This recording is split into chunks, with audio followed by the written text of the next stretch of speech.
Judges కొంతమంది జడ్జెస్‌ని తిడుతున్నారు. కరెక్ట్‌గా జడ్జిమెంట్ లేదని చెప్పి. మీ ఒపీనియన్ ఏంటి? వాళ్ళ వర్క్, వాళ్ళ జాబ్ చాలా ఎక్సలెంట్‌గా చేశారు. హ్మ్. నన్ను బిందు మాధవి గారు నువ్వు అని ఏకవచనంతో సంబోధించి, లేకపోతే యూ ఆర్ లూజర్ అని చెప్పిన దానికి హ్మ్. నేను బాధపడాల్సిన అవసరమే లేదు. ఎందుకనంటే, హ్మ్. నేను చేసిన యాక్ట్ గురించి ఆవిడకి చెప్పాను కాబట్టి, హ్మ్. యాస్ ఎన్ ఇండివిడ్యువల్ తనకి అలా అనిపించింది. అది అన్నారు. హ్మ్. నాకు నేనే యాక్సెప్ట్ చేసినప్పుడు, హ్మ్. హ్మ్. ఇంకొకళ్ళు అన్నాక నేను ఎందుకు ఫీల్ అవ్వాలి? హ్మ్. అవును. Very simple as it is. Okay. తర్వాత నేను నర్వస్‌గున్నాను కాబట్టి కొన్ని ఫ్రేమింగ్ ప్రాపర్‌గా చేయలేకపోయాను ఫార్మేషన్. హ్మ్. డాట్స్ కనెక్ట్ అవ్వలేదు. బట్ స్టిల్ అభిజిత్ గారు ఎవరైనా అనుకుంటారు ఇది నిజంగా ఫేకా కాదు. హ్మ్. ఇతనిలోంచి ఏముందో ట్రూ సైడ్ తీయాలనే కదా! హ్మ్. హ్మ్. పరిగెత్తమన్నారు పరిగెత్తాను. హ్మ్. లోపలికెళ్ళినప్పుడు నాకు డార్క్‌గా ఉంది. నాకు ఆ మాస్క్ ఏసుకొని చాలా సఫోకేటింగ్‌గా ఉంది. నాకు ఆల్రెడీ ఉడికిపోతున్నా. టక్కుమని నాకు ఆ లైటింగ్ అడ్జస్ట్ అవ్వలేదు. నేను ఒక ఇంట్లో ఒక లైటింగ్ ఎన్విరాన్మెంట్‌లో ఉన్నవాడిని. హ్మ్. టక్కుమని నాకు అది బాల్స్ కనపడల. హ్మ్. హ్మ్. I accept. హ్మ్. తర్వాత నేను చాలా బాల్స్ పట్టుకున్నాను. తర్వాత పరిగెత్తుకొచ్చి నేను ఆగగానే ఊపిరి ఆడట్లేదు. అది తెలుసు కదా! అవునవును. కొందరు మనం రొప్పుతాం కదా! ఆ టైంలో బాటిల్ ఇసిరారు. వాటర్ బాటిల్, హ్మ్. Drink bottle. అవేం రాలే. క్యాచ్ చేశా నేను. హ్మ్. వావ్! అన్నారు శ్రీముఖి గారు. అది హ్మ్. చూపించలే. But okay fine. Not a problem. తర్వాత లూజర్ బోర్డ్ తీసి మాట్లాడమన్నారు. నేను తీనన్నా. లూజర్ బోర్డ్ ఏసుకొనే మాట్లాడతాను. మాట్లాడాను. సింపుల్ అయిపోయింది. హ్మ్. సో, నా విషయం అయితే నా దృష్టిలో అయితే judges they did their work and wonderful. Okay. And Sreemukhi గారు really I'm very glad. Sreemukhi గారు నాలో చూసారు ఆ సైడ్. నేను అన్నాను కూడా. మీరలా జడ్జ్ చేసేస్తున్నారు. నేను పరస్త్రీని కనీసం ముట్టుకోను. తప్పుడు దృష్టితో కూడా చూడను. ఎలా జడ్జ్ చేస్తారు నన్ను? హ్మ్. కొన్ని వచ్చినాయి, కొన్ని రాలేదు. హ్మ్. హ్మ్. అన్నప్పుడు నవదీప్ గారు నిజంగా he has given an option. ఇంకో విషయం తెలుసలేదు. నేను అభిజిత్ గారిని యూ ఆర్ రాంగ్ అన్నా కూడా I respected that. Thank you చెప్పాను. హ్మ్. అంతే కదా! వాళ్ళు నాలో అలా ఆ ఫైర్ పుష్ అయిపోతేనే అలా మాట్లాడి ఉండేవాడిని కాదేమో. హ్మ్. హ్మ్. నవదీప్ గారు ఒక అవకాశం ఇచ్చారు. అన్నారు ఆయన ఏమనంటే, "ఈనిలో ఏదో ఉన్నాయి సైడ్స్ లేయర్స్ ఉన్నాయి. షేడ్స్ చూడాలి. ఇప్పుడు మనకు అర్థం కావట్లే తెలియట్లా. అవును. I want to give an opportunity." హ్మ్. అది జరిగింది అంతే సింపుల్. ఓకే. ఇప్పుడు లైక్ ఒక టాపిక్ చాలా సేపు షూట్స్ అయింది. ఇప్పుడు మీరు ఇందాక చెప్పినట్టుగే బాటిల్ గాని, ఇది గాని అలిసిపోయినవి చాలా కట్ అయ్యాయి కదా! ఇలా చాలా మీరు మీకు మీ కొన్ని విషయాలు ఏమైనా కట్ అయిపోయినవి ఏమైనా ఉన్నాయా? షో ఫార్మాట్ కదా! ఇప్పుడు మనం చూసేది 30 మినిట్స్ మనకి టెలికాస్ట్ అవుతది. 1 అవర్ టెలికాస్ట్ ఆ! అయినప్పుడు ఆ! గంటన్నర, 2 గంటల్లో ఏదేం జరిగిందో మొత్తం అంతా అంటే కూడా ఒకటి అబ్బా! ఇది మిస్ అయింది. ఇది ఉంటే అని చాలా సార్లు బావుండని. అనిపిస్తది. ఎందుకంటే అది మన హ్యూమన్ పర్స్‌పెక్టివ్‌గా మన హ్మ్. పాయింట్ ఆఫ్ వ్యూలో అరే! ఈ పాయింట్ వచ్చుంటే ఏమో బావుండేదంటారు. బావుండేది. ఆహా! ఇలా ప్రతి కంటెస్టెంట్ అనుకుంటే అప్పుడు ఏమవ్వాలంటే ఒక సీరియల్ తీయాలి. ఆ! రామకోటి తీయాలి. ఆ! అది సాధ్యపడదు కదా! వి ఆ! Should respect the show format అంతే. ఫ్రెండ్స్ గురించి మాట్లాడుకుంటున్నాము. హ్మ్. ఇప్పుడు ఈ సీజన్‌లో ఫ్రెండ్స్ ఉన్నారా? ఇప్పుడు 'అగ్ని పరీక్షలో' మీకెవరైనా ఫ్రెండ్స్ అయ్యారా?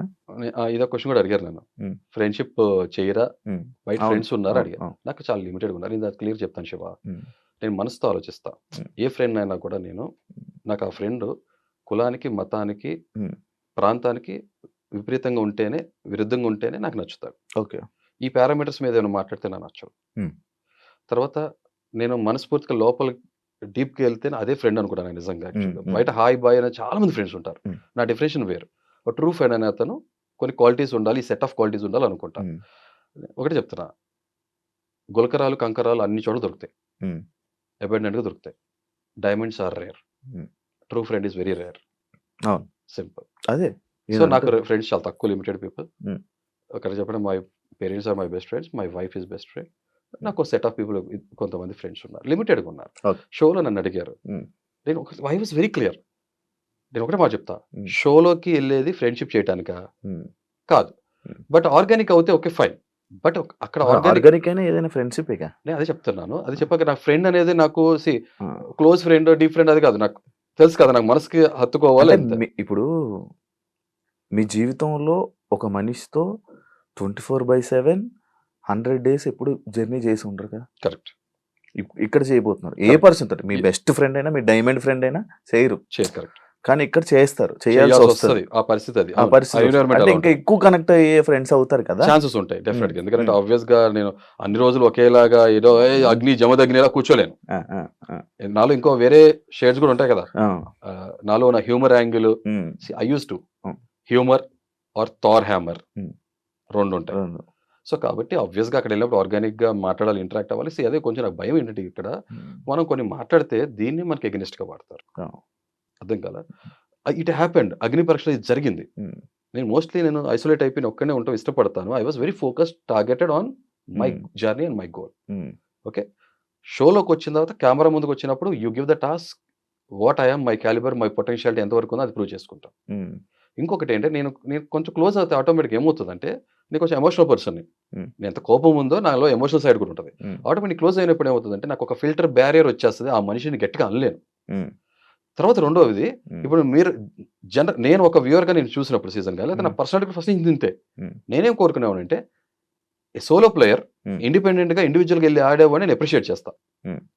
గ్రూపులు కట్టడం కప్పులు అవటం నాకు ఇష్టపడను. ఇప్పుడు ఇందాక ఇన్ని రోజులు చూసిన సీజన్స్ లో ఎవరు నచ్చని గ్రూపులు ఏంటి, నచ్చిన పర్సన్స్ ఎవరు? శివాజీ గారి గ్రూప్ మనకి ఏదైతే సీజన్ 7 ఉందో నేను అంటే I can name many groups. Okay, Shivaji గారిది ఏదైతే ఉందో స్పై బ్యాచ్, తర్వాత ఆపోజిట్ స్పైడర్లు ఇవన్నీ నాకు నచ్చలేదు. ఓకే, ఇంకా ఒక మనిషిలో సత్తా Shiva face to face man to man తెలుస్తుంది.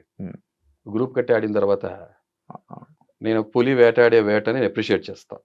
సింహం కన్నా కూడా ఓకే గుంపుగా వేటాడి గెలుచుకుంటాయి తోడేళ్ళు, ఉల్ఫ్ ప్యాక్, వాటి స్ట్రాటజీ వర్కౌట్ అవుతుంది, వాళ్ళ సక్సెస్ రేట్ ఎక్కువ అవుతుంది. బట్ పులి సింగిల్ గా వేటాడుతుంది సోలోగా. I appreciate that. అంతే. ఎవరు ఇన్ని సీజన్స్ లో ఎవరు నచ్చింది నాకు కరెక్ట్ గా చెప్పాలంటే నాకు హిందీ బిగ్ బాస్ లో నాకు శిల్పా షిండే అనే తెలుగులోకి వచ్చేప్పుడు నేను అదే చెప్పా కదా, విజయ్ సని నచ్చాడు. విజయ్ సని కావాలి ఇంకో పేరు చెప్పా, అంబటి అర్జున్ నచ్చాడు నాకు. I like this game. Unfortunate wild card contestant మీకు తెలుసు, వైల్డ్ కార్డ్ కంటెస్టెంట్ కి అడ్వాంటేజ్ డిసడ్వాంటేజ్ రెండు ఉంటుంది. డిసడ్వాంటేజ్ ఎక్కువ. అర్జున్ గ్రూప్ లో లేడా? Mostly he was not in group. ఎందుకు లేదు చూసారా? ప్లీజ్ మీకు సబ్జెక్ట్ కరెక్షన్ మీరు కరెక్ట్ చేయండి ప్లీజ్.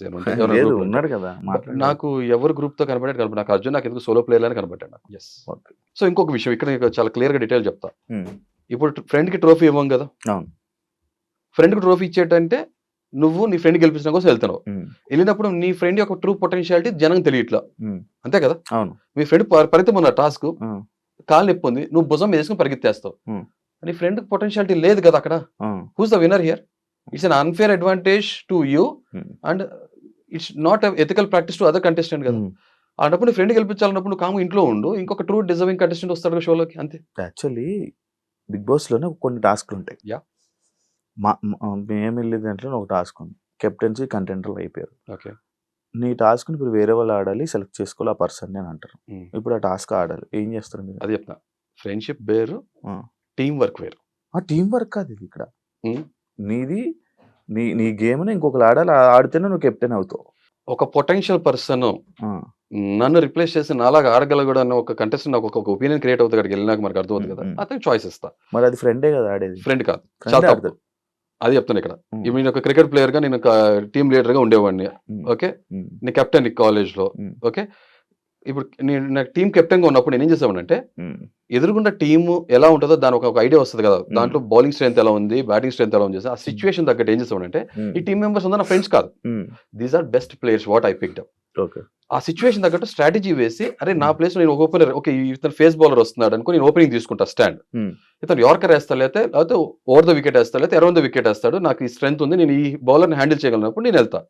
నేను హ్యాండిల్ చేయలేనరా ఈ టైప్ ఆఫ్ అటాక్ వస్తుంది అన్నప్పుడు నా ప్లేస్ లో నన్ను రిప్లేస్ చేసి who can perform very good అని అతన్ని పంపిస్తా. He need not be my friend, అంతే simple. That's it. Nice bro, బాగుంది.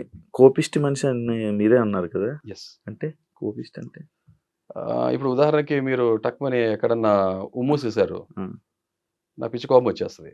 చెత్త పడేశారు, పిచ్చి కోపం వస్తుంది. ఓకే, ఇలా మీరు ఏదైనా తప్పులు చేస్తున్నారు అనుకో, మనకు సోషల్ లివింగ్ క్రీచర్ మనం. స్వచ్ఛ భారత్ అనే ఎందుకు వచ్చిన మూమెంట్? ప్రపంచ దేశాలు ఎలా చూస్తున్నాయి మనని? మనం డర్టీ అని చూస్తున్నారు.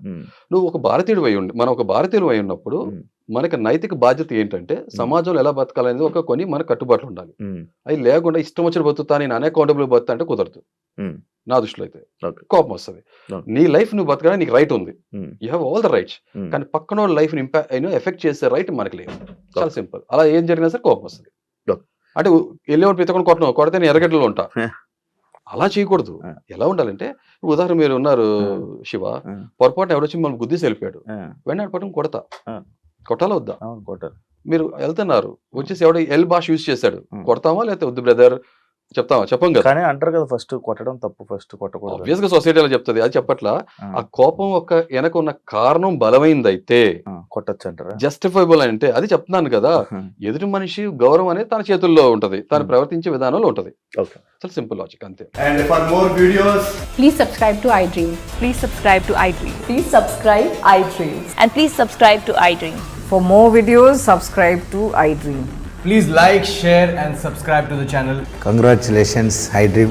Subscribe to iDream. Subscribe to iDream. So subscribe to iDream Media.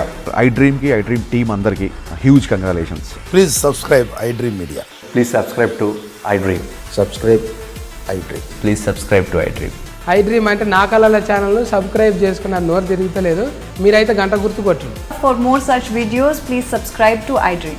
Subscribe to iDream. Please subscribe to iDream. Please subscribe iDream Media. Please do subscribe to iDream. Please subscribe to iDream Media. For best entertainment and information, please subscribe iDream. And don't forget to subscribe to iDream.